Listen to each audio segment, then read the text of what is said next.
Hey everybody, today Rahdo runs through his top games of 2016 update.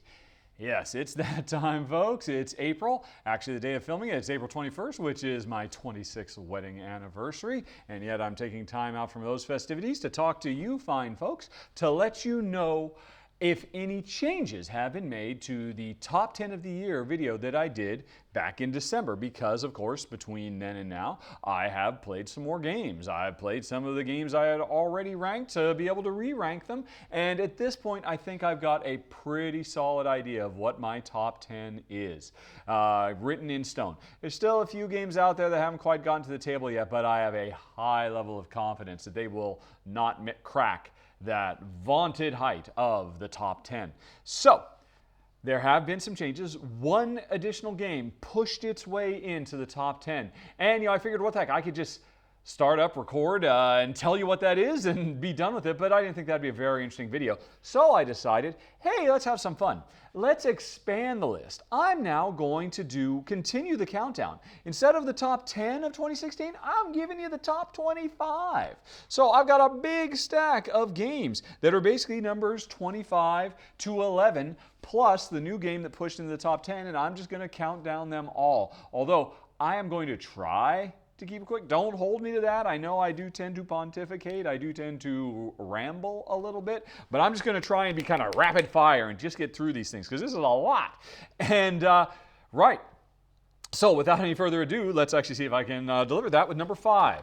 Beyond Baker Street. This is a wonderful cooperative game that kind of repurposes the lovely gameplay of the card game Hanabi, but gives it a really strong Sherlock Holmes theme and introduces several new, very, very nice gameplay improvements that ultimately made me get rid of Hanabi in favor of this. I would never play Hanabi when I've got this. It's fantastic. It's number 25. Then let's move on to number 24, Clank, the deck building game, which is great. I mean, I've done a run through for this. Actually, have I done a run through for every single? Yes. I've done a run through for every single game I'm talking about today, so you can go learn more. Suffice to say, it is a dungeon crawl deck builder, whereas you build up your deck that is full of cards that let you move around and loot and do all kinds of stuff. You are plundering a dungeon and getting loot and lots of stuff, all the while trying to avoid making noise, because if you clank too much, the dragon is going to get you. Smart, fun, sharp, and kind of a harbinger for the future evolution of board games. This is not the first, or not board games, deck building games. It's not the first deck builder that introduced an avatar who moves around the world to pull you in and kind of break through that kind of abstract feel that deck builders have, but it's probably the one that does it the best to date. And hey, it just recently got an expansion, which I haven't tried yet, but I'm very, very excited. If that expansion is good enough, this thing actually might climb a few more steps. But anyway, as it is, that was number 24, Clank, and number 23,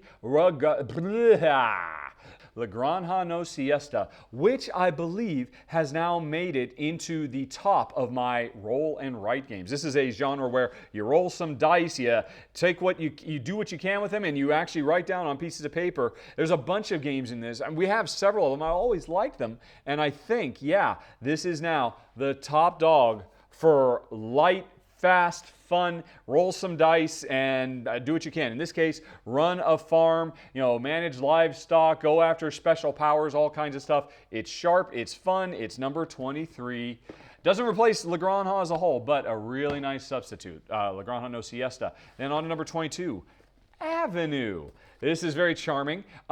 Wait a minute. Did I just say this is my number 1 roll and write? Well, no, I guess this one isn't, because you don't roll a die. You draw a card and write. This is a lot of fun. Jen and I have definitely enjoyed this. We found it to be a really great restaurant game. And in fact, if you ever have wanted to play a game with me and Jen, but you're never going to make it to Malta or anything like that, fire up my run-through of this. You can actually play this game alongside while you're watching the video and see if you can beat Jen's and my score. It's clever, it's sharp, it's fun, it's very replayable. It's number 22. Avenue. Then on to number 21. Ooh, yeah, David Schwartz, Automobiles. This is a lovely bag building game where you got a bag full of cubes that represents different things your race cars can do as they're driving around in this big gigantic circle. I have to admit, I never would have thought I would have liked this because the theme is genuinely a turnoff for me and for Jen, but the bag building gameplay is so smart, and the replayability with all the variable car powers you can get every single time you play the game, So sharp. David's best game to date. Really enjoy it quite a bit, and it's got an expansion too, which I don't have yet, but I am very excited to get my hands on because that might push this up a few more. But as it is, as of today, based on the base game, it's number 21 for the year.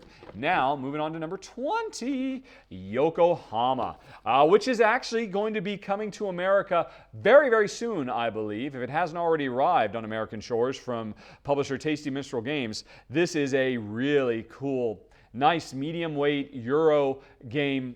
Oh, how to describe it? It's really quite unlike anything else, the way you use your workers. It's not worker placement. I guess it's kind of route building using workers. It's really unique. It's very sharp. It's fun. It's fast. Watch the run through for more. Number 20, Yokohama. Then on to number 19, Mystic Vale. Now, actually, I have played the expansion, the first, Mystic Vale's expansion, the Veil of Magic. Without the Veil of Magic, this would have ranked lower. I don't think it would have made the top 25 because while the core of this game, the card crafting system, where you actually literally build playing cards to add to your deck over the course of the game through this very, very neat proprietary sleeving system. It's so great, but what was the problem with the original game was it just didn't quite have enough in the box. It felt like it was an expansion short, and then as soon as that expansion came out and Jen and I played it, we're like, yep, that's it. There is now enough. So, Mystic Vale plus the Veil of Magic, the first expansion, puts this at number 19. And very soon, I think this summer, we're going to get the next expansion, the Veil of the Wild, I think. So that's probably going to make it even better. But for now, number 19, Mystic Vale. Then on to number 18, Colony, from designer Ted Alspach, Bezier Games.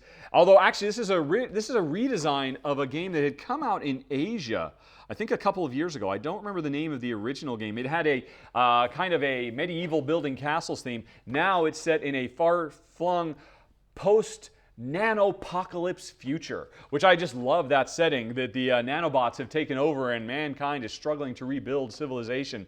But at its heart, this is a dice rolling game. You've got a big pool of dice, you roll them, and then you use those dice to activate all the different assets you have available to you. And over the course of the game, you get more and more assets. You become more powerful as you're rebuilding your society and just come up with better and better ways to use those dice. It's sharp, it's fun, and right now, it's sitting at number 18.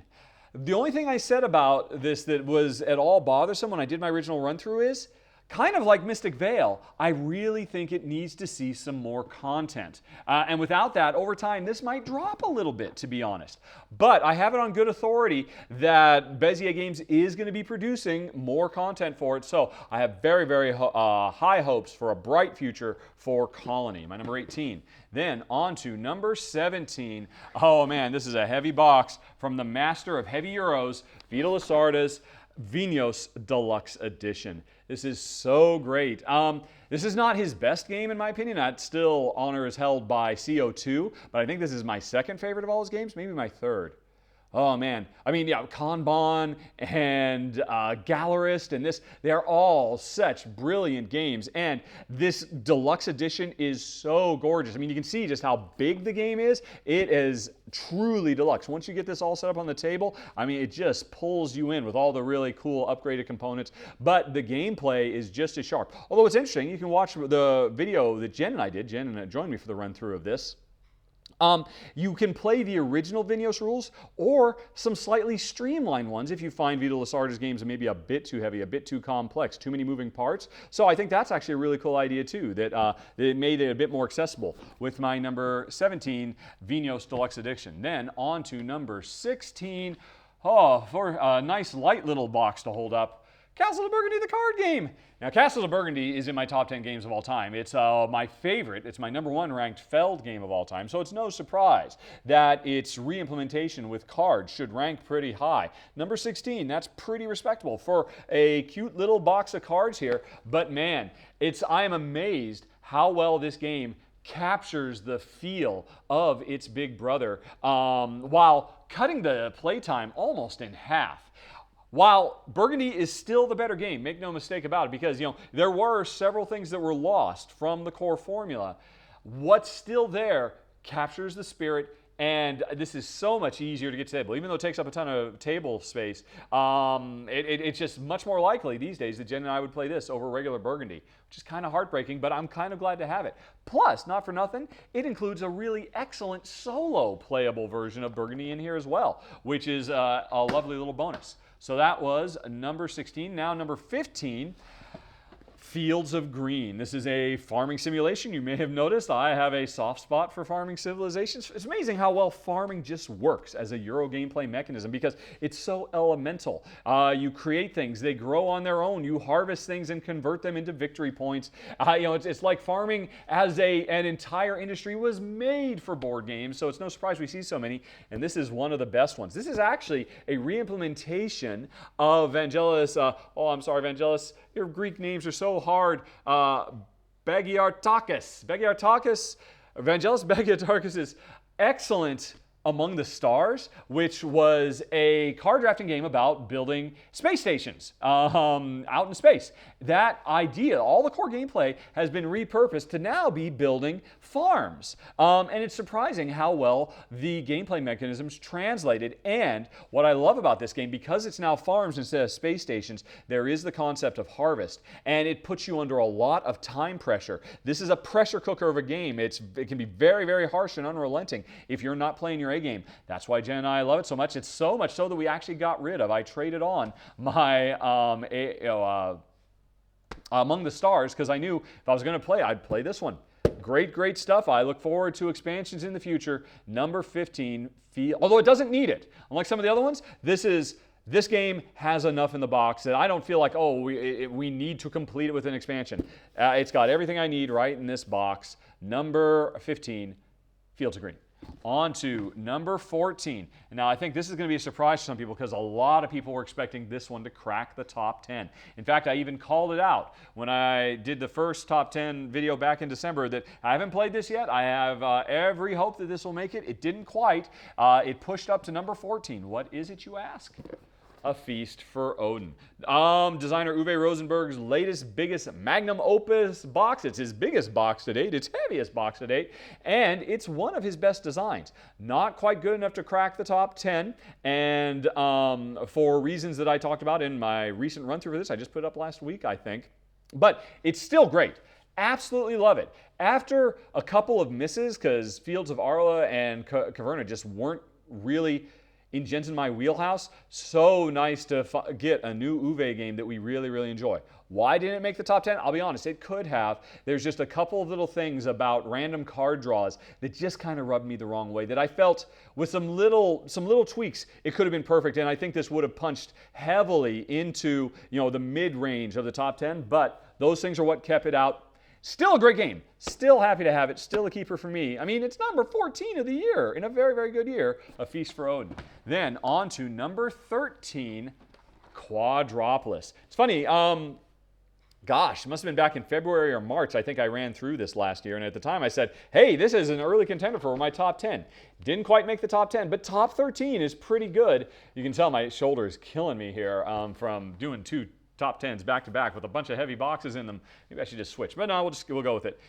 This is a really sharp, beautiful, elegant city building game. I love the core mechanisms, and it's a gorgeous production to boot. Absolutely beautiful. Although it turns out the first printing I've got, there were some problems with the acrylic meeples and components that came with the game, and they start to crack. They don't break. They just have kind of splinters through them. I really need to contact Days of Wonder to find out how I can get some replacements. I've been meaning to do that for a while. But still, that aside, brilliant game, a wonderful city builder, so fresh, so fun. Number 13, Quadropolis. And then on to number 12, which is the game that everybody kept saying, why wasn't this in your top 10? How dare you? And I just have to keep saying, it was my number 11, although now it's my number 12 because something else has punched its way in. But for a lot of people, it was number 1, Great Western Trail. This is a phenomenal, what would you call it? I guess I'm going to have to call it a rondelle game. From designer Alex Pfister, a wonderful heavy Euro set in the American West. That's a rarity right there. And,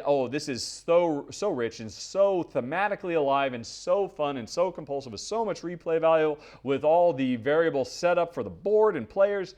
Sharp, sharp stuff. Just missed the top 10. Number 12 now, The Great Western Trail. And then number 11, was my old number 10, the Colonists. So sorry. What was your name? Tim. I believe it was a first-time designer. Now I got to look it up because I only remember his first name. And come on, Board Game Geek, don't let me down. So sorry, Tim Pulls.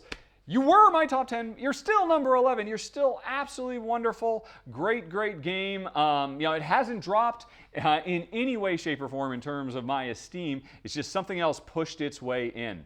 So that's number 11. Now let's just keep going because now I'm just talking about stuff from my top 10. My new top 10 is Railroad Revolution.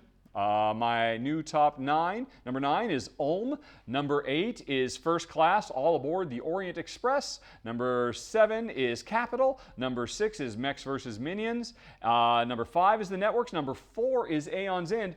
These are all the same. So this new game has punched its way in very, very high. Now, number 3, here it is, folks, the new edition. Can we get a drum roll for Role Player? Oh my gosh, it's like this game was purpose designed for me and Jen. It's like Keith Majeka just reached into our brains, searched around, and found all the stuff we love. Using this dice worker placement, or actually, I'm sorry, dice drafting, my favorite gameplay mechanism of all time. The really great puzzle of using those dice to build your fantasy character. We love high fantasy. We will never get sick and tired of generic fantasy. This is so sharp, and I'm so happy that my only complaint when I did the prototype run through for this a couple of years ago now was that it just had a little bit too much of a mean streak in it. There's now a Care Bear variant that's been introduced that is just perfect for me and Jen. Oh, it's amazing. It is my number 3 best game of the year, Role Player. And then number 2 was Project Elite, and it still is. And number 1 is still Manhattan Project Energy Empire. That's it, folks. The quick update. Yeah, it was pretty quick. I made it in under 20. And so, thanks for watching, everybody. Hope you had a nice time watching this. And tune back in this December when I do the same thing for 2017. Talk to you later. So long. Bye-bye.